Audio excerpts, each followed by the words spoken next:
Well, at least they got one bad pun joke in there. The Last of Us, the premiere of season 2. So, reminder, I have not played these games. That doesn't mean I don't know the stories. Main reason that I haven't played the game, main reason I didn't finish the first one, and I can barely even say that I played the first one. I played about 90 minutes of it. Was a combination of, by the time I got around to trying it, I was at the point where my motion sickness with fully rendered 3D games with a free roaming camera just really hit my motion sickness really bad. But I maybe could have muscled through at least a little bit further. But the other thing was that the gameplay was irritating me. I was feeling like it was getting very trial and error. Just learn where the baddies are because they killed you last time and then take them out this time. I actually didn't even get far enough in the game to meet Ellie. But that having been said, I watched the first season. I liked the first season quite a bit. So I was still nervous coming into this because I know a bit about the story in the second game, enough to have already spotted one of the ways in which this is deviating, at least structurally. I'll get to that in a minute, though. So I'm slightly mixed about this, but it's one of those things, like, not in a way that I'm like, this is a bad story choice, or this is something that I think they shouldn't have done. I'm not going to say that really about any of it. What I am going to say is there's a chunk of it that I don't enjoy watching. And I understand that with a show like this that is post-apocalyptic and at times a little bit miserable, saying enjoy might seem like the wrong word, but like, I don't want to watch. Let's go with that. So I can pretty much divide this in two. There's stuff with Joel. There's the stuff with Ellie. Stuff with Joel, it's pretty much all good for my taste. Stuff with Ellie has some good stuff, but a lot of stuff that makes me just, okay. And again, not that it's bad. It just hits a certain way for me that makes me go like, oh, all right. In the interest of trying to be positive, why don't we start with Joel? I really like his sit-down session with the therapist. First of all, Catherine O'Hara, great get. She's perfect for a role like this. But I really like that you can see the weight of what he did at the end of the first season really weighing on him. And I like that they make a distinction that, like, yeah, dude had killed people before. We know that. But this was different. This was him killing people who weren't a threat to him, who were trying to help the greater world. And he made a decision that was what he felt he had to do, but it's not something that he can excuse. He can't excuse it as it was them or me. He can't excuse it as self-defense. He can't excuse it really at all. He can justify it in his mind by, thinking of Ellie, but I like that it's weighing on him, because it should. Because for all the people he killed, like, that was different, what he did there. So that works pretty well. And overall, like, Joel worked for me. I think we got just the right amount of him. I think seeing him kind of bond a little bit more with this other girl. I mean, like, that's something I've seen happen in various ways, especially when we're talking about teenagers and or young adults, where, like, you encounter where a parent will encounter someone who is around the same age as their kid, and yeah, Ellie's not biologically his kid, but metaphorically, and like, you get along with this other person who ostensibly bears a lot of similarities to your kid, but your own kid is like, what's going on here? It is a thing that happens, and I think it's pretty decently portrayed.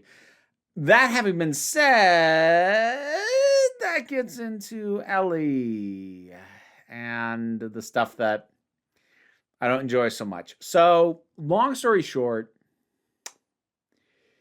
I'm just going to go ahead and call it what my brain labels it as. Teenage drama bullshit is something that I, as a viewer, am just over.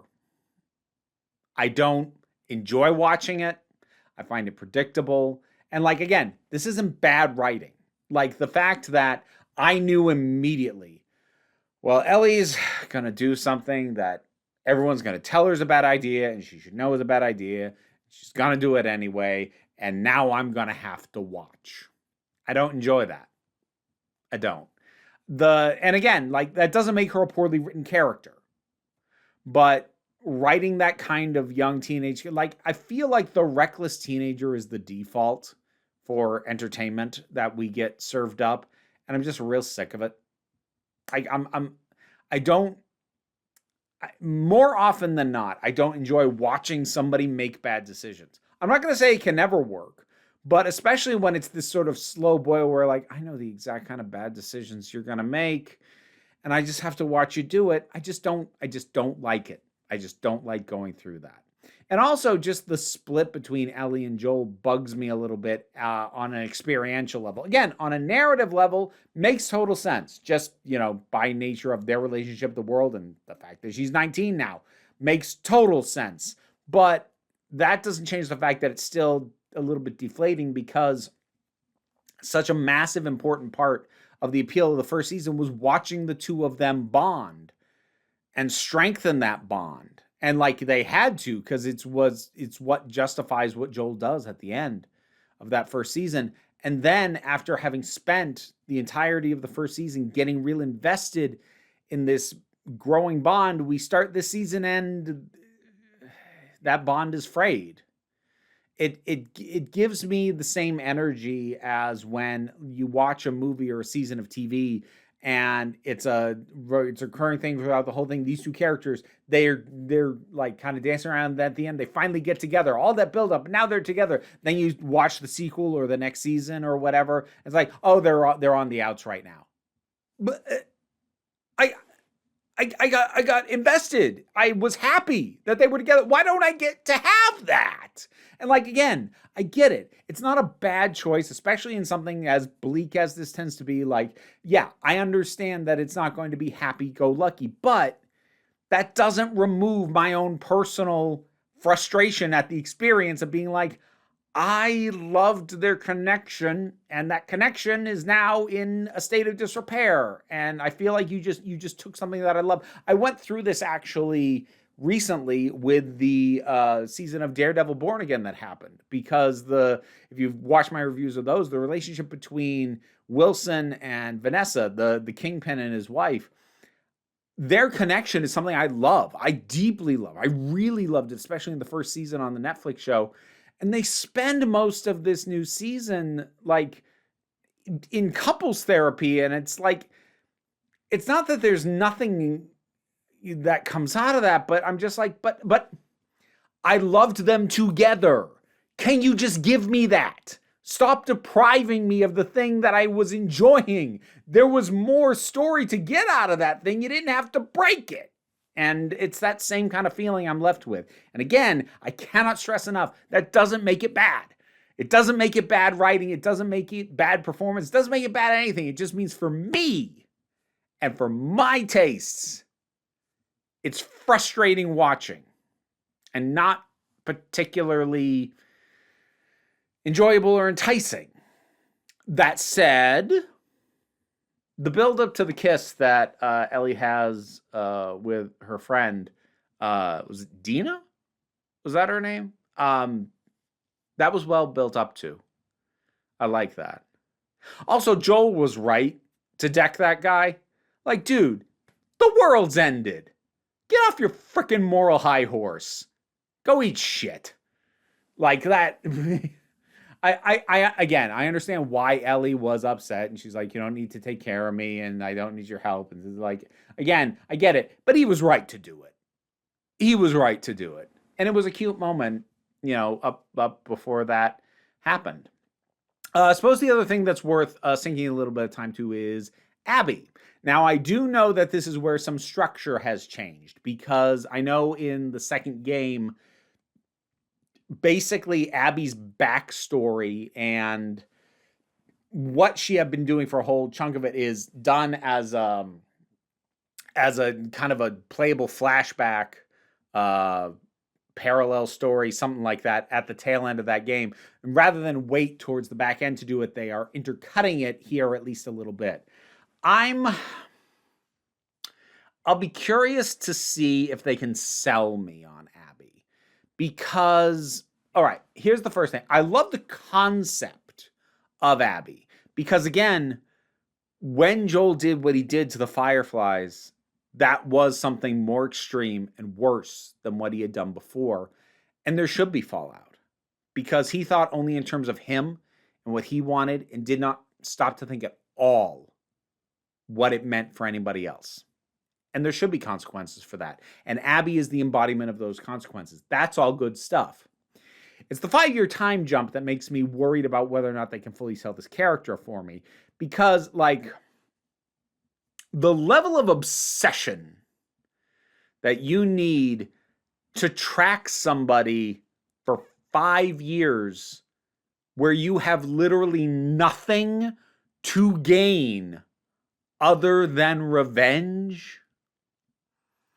Again, I'm not going to say it can't work, but it's honestly usually the kind of motivation reserved for shallow characters in a shallower story. I don't even mean that necessarily as the criticism it might sound like. I like a good revenge story, and there's nothing wrong with revenge stories being kind of shallow. I like freaking Afro Samurai. It has that kind of thing. Like, really? You've been doing this for this long? Do you not have a life? And the answer is no. No, they don't. But these, these are thinner, more single-minded characters. But when you have a show that has given me a lot of very well-rounded characters, having somebody that single-minded runs the risk of feeling like a sketch compared to everybody's, fully rendered personalities. I'm not saying that has happened, but I am going to be keeping an eye out for that because it's the kind of thing that is hard. It's harder to justify for a fully rounded character, which means either putting a hell of a lot of work in, which I hope they do, or just not having a fully rounded character, which I hope they don't do. But we'll see. I will be curious to see how that pans out moving forward. Yeah. I think that's about all I've got.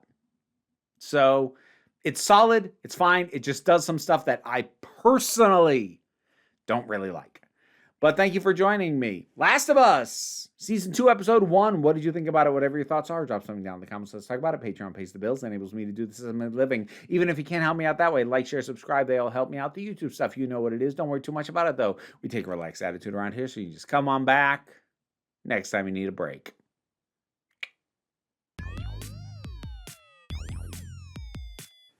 And now to thank my highest supporting patrons, Robin Moore, Goddess Elida, Zubin Lopfula, Welsh Wrestling Geeks, Oliver B., Melissa Pedersen, Movie Turtle, Melinda Walters, Auntie Kate 808, Andre, Becky Sparks, Claire Wright, Tracy Scrabbit, Angry Casperl, Dave Hall, Quite Bearish, Rosalind Bennett, Toku Bluhuvian, Adam RDL Taylor, Pal Barabajagal, Mary Mello, Mira G, Sir Didymus is my favorite. I've never screwed that one up before.